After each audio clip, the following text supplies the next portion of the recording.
I received a free key for this game, but I was not paid or influenced in any way to make this review. So I have a massive backlog, and this year I'm trying to go through it, but I just couldn't help trying to get my hands on this game. When I saw that it was basically Civilization mixed with an almost puzzle strategy version of a Mars colony sim with a great pixel art style, I was super hyped. The game just released on Steam with a small launch discount of 10% off, but I'd definitely download and play the demo version first to see if you like the gimmick before buying the game this early on. Let's start off with the good parts of the game. In my opinion, the art style is fantastic. It has a lovely Mars vibe that honestly reminds me of a similar design to Factorio, and the UI design is really organized but packed with information. The core gameplay loop here is solid and well refined, but for some, the terraforming card system might be extremely frustrating. Due to the random nature, it often leads to situations where you just won't roll what you need or have it in a usable shape. But personally, I find it to be an interesting twist on your base planning. The other thing I really like about this game is that it appears to be very replayable, with each run having a random seed, options for difficulty, having a different time limit, different quirk, and there are more modes planned to come in a future update. Now let's talk about what I don't like. In my opinion, the absolute worst part about playing this is the long and boring tutorial missions.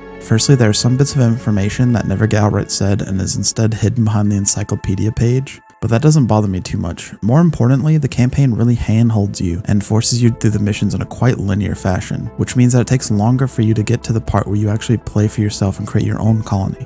While you don't have to complete the tutorials to hop into a run, you won't have a clue what you're doing, so I definitely feel like they are needed.